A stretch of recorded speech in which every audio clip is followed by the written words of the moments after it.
नमस्कार मित्रों, astro talkies में आप सभी का स्वागत है। वार्षिक राशिफल की श्रृंखला में आज हम चलते हैं कन्या राशि को लेकर के, यानी कि 6 नंबर की राशि। तो जो 6 नंबर की राशि है वह कन्या राशि कहलाती है और इसका जो कलर होता है वह ग्रीन कलर होता है।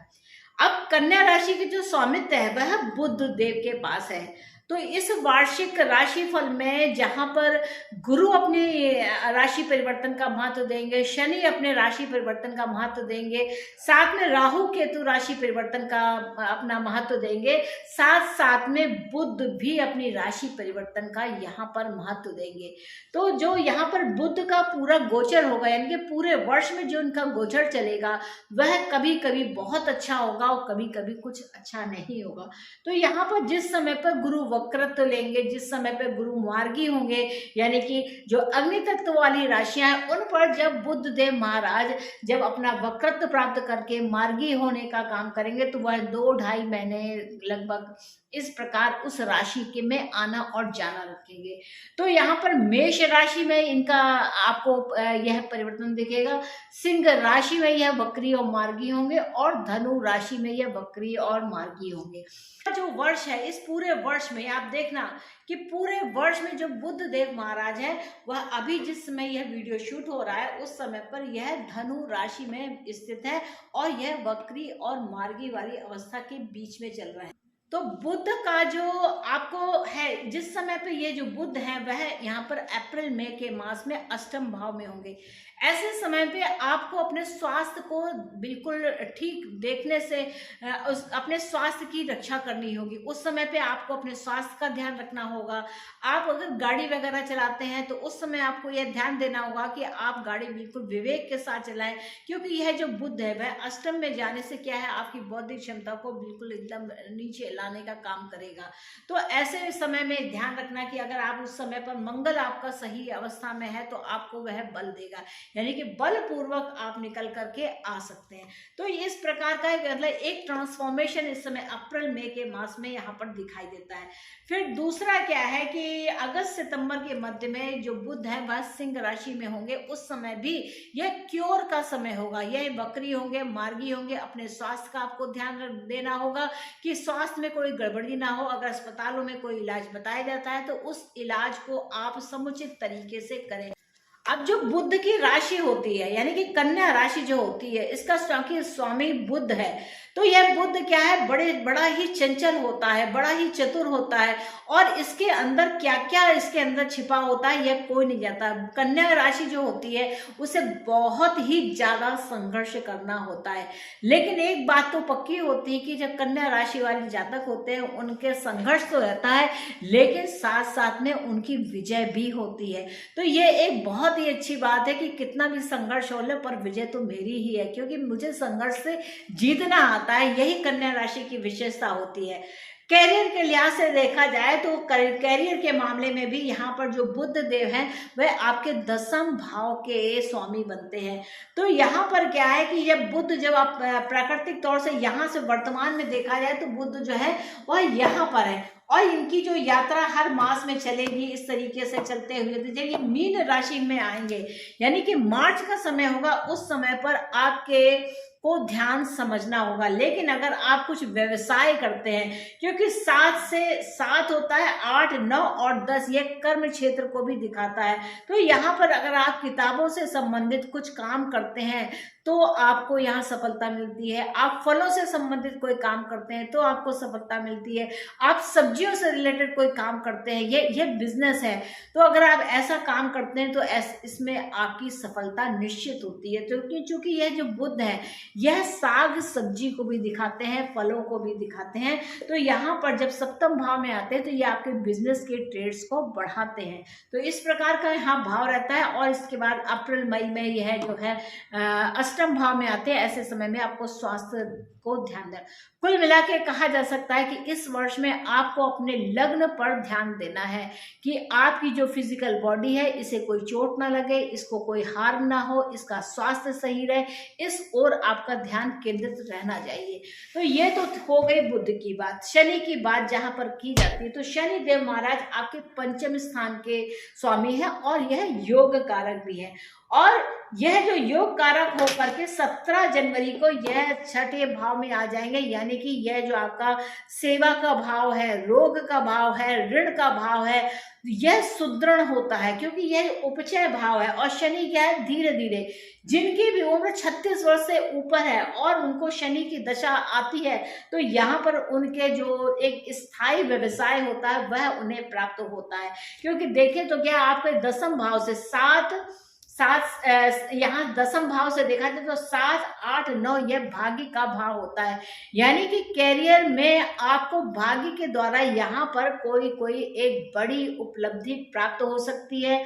आप अगर किन्हीं कॉम्पिटिशन्स में पार्ट लेते हैं तो आपकी विजय निश्चित है। आप स्लो काम कर रहे हैं पर आप यहाँ पर आपकी जीत पक्की हो जाती है। तो शनि का इस प्रकार से प्रभाव रहने वाला है। गुरु के गोचर की बात की जाए तो गुरुदेव महाराज जो है वह अप्रैल के मास में मीन राशि को छोड़ करके यह मेष राशि में उपस्थित हो जाते हैं। अब यहाँ पर क्या है, अप्रैल मई का महीना होगा, उस समय पर अप्रैल मई के महीने में बुध भी यहाँ स्थित होंगे, गुरु भी यहाँ स्थित होंगे और साथ में राहु भी। तो विशेष करके देखना अष्टम भाव आपको अनअर्न मनी देता है, अष्टम भाव आपको लॉटरीज देता है। अष्टम भाव आपके छिपे हुए जो एक ग्रह हैं वह निकल के आते हैं और अपना परिणाम देने का काम करते हैं। अकस्मात से कोई ऐसी घटना घटती है और आपको उस घटना से रूबरू होना पड़ता है। तो अप्रैल मई के महीने में यहाँ पर आपको अपने जीवन साथी का भी ध्यान रखना है, अपने जीवन साथी के स्वास्थ्य का ध्यान रखना है, ससुराल के परिवार का ध्यान रखते हुए आप अपना काम करें। क्योंकि ये समय, क्योंकि बुध और गुरु साथ में है, साथ में राहु है, तो ये एक आपको प्रॉपर्टी इनहेंसिंग भी ससुराल से दिखाता है, यानी कि कुछ आपको अकस्मात से यहाँ पर धन प्राप्ति की संभावनाएं बढ़ जाती हैं गुरु की। और इसके बाद जो राहु केतु की जो राशि परिवर्तन है वह अक्टूबर के महीने में, यानी कि 30 अक्टूबर के समय में जो राहु देव महाराज हैं वह मीन राशि में आ जाएंगे और केतु देव आ जाएंगे कन्या राशि में। तो इस प्रकार यह राशि परिवर्तन हो जाएगा, यानी कि 30 अक्टूबर में राहु और केतु आ जाएंगे। तो इस समय क्या होगा, आप एक अलाइन मोड में हो जाएंगे, क्योंकि राहु केतु के बीच में जितने भी ग्रह आते हैं वो उसको एक साथ अलाइन कर देते हैं, एक बीच में कर देते हैं और उनको बांधे रखते हैं और उसके अनुसार काम करते हैं। तो यहाँ पर इसी प्रकार का भाव होगा। गुरु की जहां पर दृष्टि की बात की जाए तो गुरु की जो पंचम दृष्टि है वह सिंह राशि में जाएगी, साथ में आपके चतुर्थ भाव में भी जाएगी। तो माता के संबंध में, भाग्य के संबंध में, सुख के संबंध में यहाँ पर अगर आपकी गुरु की महादशा है तो यह बिल्कुल करेक्ट टाइम है इसके एक्टिवेशन का। हालांकि आपके थोड़े खर्चे बढ़े हुए होंगे, लेकिन चूंकि यह मोक्ष भाव है तो कहीं ना कहीं थोड़ा सा यह परिवर्तन भी कराता है। करियर के लिहाज से देखा जाए तो जो वर्ष की शुरुआत है उसमें शनि का जो गोचर है वह बहुत ही लाभप्रद साबित होने वाला है। कोई भी प्रतिस्पर्धा होती है उसमें आपको विजय मिलेगी। साथ साथ में देखा जाए तो यहाँ पर जो गुरु है राशि से सप्तम भाव में स्वग्रही बृहस्पति अप्रैल मास में अपना राशि परिवर्तन कर रहे हैं। ये कुछ नया अचीवमेंट देंगे, कुछ नया काम करवाएंगे और नई चीजों को जन्म देंगे जो आपने कभी सोची ना हो। ऐसी चीजों के बारे में आपको यहाँ पर सोचना पड़ेगा। अगर आप नौकरी वगैरह करते हैं, नौकरी पेशा में काम करते हैं, तो आपका मन चाही जगह पर भी ट्रांसफर यहाँ पर हो सकता है। पारिवारिक जीवन की बात की जाए तो इस वर्ष में जो कन्या राशि के जातक हैं उनका पारिवारिक जीवन देवगुरु बृहस्पति उसमें बहुत ही ज्यादा सहायक सिद्ध होंगे। अप्रैल के मास में जब ये अष्टम भाव में होंगे और उस समय पर राहु अकेले गोचर कर रहे होंगे तो उस समय कुछ ससुराल के संबंधों में थोड़ी बहुत कटुता हो सकती है। लेकिन जैसे ही बृहस्पति देव यह अष्टम भाव में प्रवेश करते हैं यानी कि अप्रैल के मास में, तो यह सब कुछ सामान्य होता हुआ सा चला जाएगा। क्योंकि गुरु की जो पवित्र दृष्टि है, गुरु का जो पवित्र सानिध्य है, उसके मिलने से यहाँ पर आपका जो अष्टम भाव है वह एक्टिवेशन में हो जाएगा और इसमें आपको अकस्मात से मिलने जो परिणाम होते हैं वह मिलेंगे। जिनका रिलेशन आपके जीवन साथी के परिवार से होगा, जिनका रिलेशन आपको अकस्मात धन मिलने का, जैसे इंश्योरेंस हो गया या कोई लॉटरी हो गई, कुछ इस तरीके का काम यहाँ पर हो सकता है जिसमें अकस्मात से कोई धन प्राप्त हो। स्वास्थ्य की दृष्टि से देखा जाए तो रोग भाव के जो स्वामी शनि देव है वह 17 जनवरी से स्वयं अपनी राशि में यहाँ पर गोचर करते हुए होंगे और ये पूरे 2.5 वर्ष इसी राशि में ही गोचर करेंगे। इससे क्या है, आपकी जो कोई पुरानी समस्या चली आ रही है उसका यहाँ पर समाधान हो जाएगा, क्योंकि यह अपनी ही राशि में है तो अपनी ही राशि का यह अपना उतना नुकसान नहीं कर सकती है धीरे, क्योंकि और लाभ की राशि यानी कि 11 नंबर की राशि है, तो 11 नंबर की राशि है तो यह कुछ ना कुछ लाभप्रद रिजल्ट देने वाली है, यानी कि रोग ऋण शत्रुओं से यहाँ पर आपको छुटकारा मिलने वाला है। आर्थिक स्थिति की बात की जाए तो चंद्रमा और शुक्र यहाँ पर आपके इस आर्थिक स्थिति को संभालने वाले होते हैं।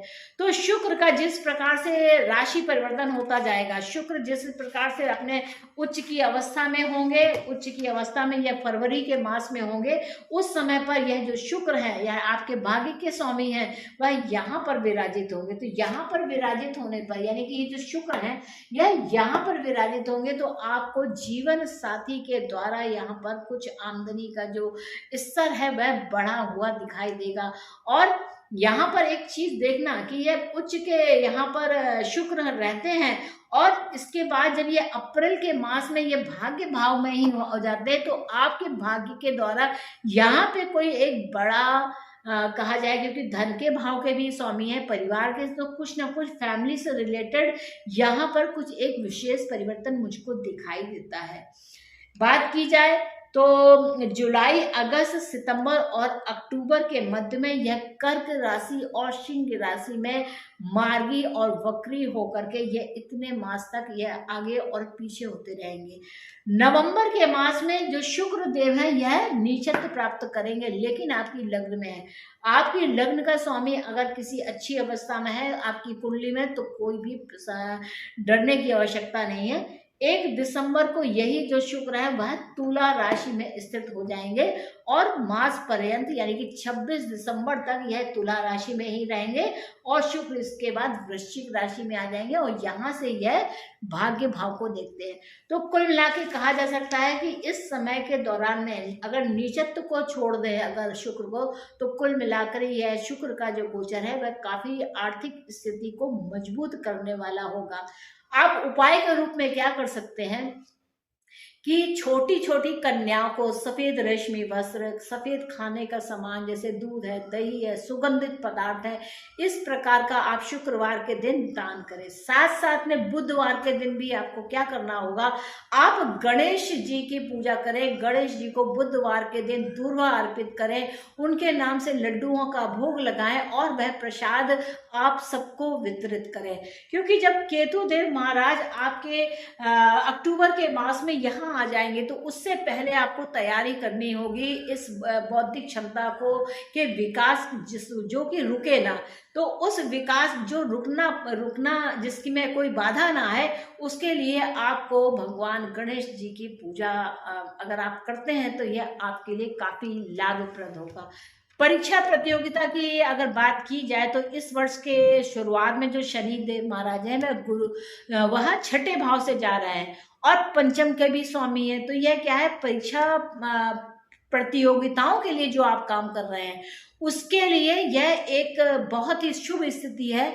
आप किन्हीं कॉम्पिटिशन्स में पार्ट लेते हैं तो उसमें आप सफल होते हैं, आपको मन चाहिए, आप भले ही आपको ऐसा लगेगा कि शायद मेरा कुछ अच्छा नहीं होने वाला, परंतु यह कुछ बहुत अच्छा हो जाएगा।